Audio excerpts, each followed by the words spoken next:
Hi friends, welcome to Rohini creations. ఈరోజు మనం ఇంట్లోని దుష్ట శక్తులను తొలగించుకోవడం ఎలా, ఏం చేస్తే అవి తొలగిపోతాయి అనేది ఇప్పుడు తెలుసుకుందామండి. ఇక వీడియోలోకి వెళ్తే, వారానికి ఒకసారి చెప్పులు మరియు బూట్లు ఎండలో ఉంచాలి.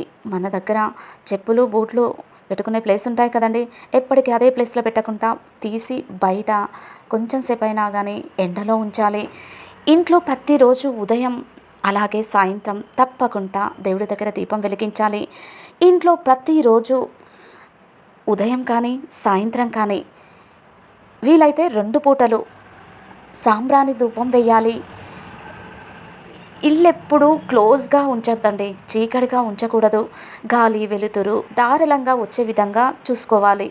ఎప్పుడూ తలుపులు కిటికీలు ఓపెన్ చేయాలి. అంతే అని మొత్తం ఓపెన్ చేయమని కాదు, అప్పుడప్పుడు ఓపెన్ చేస్తూ ఉండాలి, గాలి వెలుతురు వచ్చే విధంగా. ఇంట్లో వాడని వస్తువులు ఉంటాయి కదండి, పుస్తకాలు, దుస్తువులు మరియు కొన్ని పాత వస్తువులు గిన ఉంటాయి కదా, వీలైనంత వరకు వాటిని తీసేస్తే మంచి జరుగుతుంది అండి.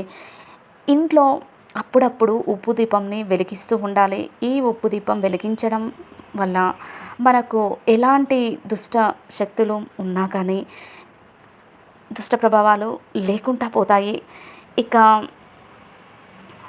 మంచము ఉంటుంది కదండి, రోజు మనం పడుకునే మంచము, పరుపు కనీసం వారానికి ఒక్కసారి అయినా ఎండలో ఉంచాలి.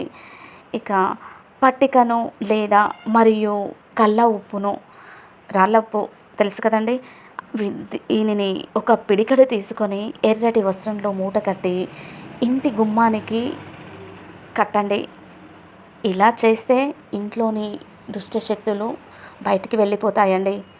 Thank you friends. ఈ వీడియో కనుక మీకు నచ్చినట్లయితే లైక్ చేయండి, షేర్ చేయండి, సబ్స్క్రైబ్ చేయండి.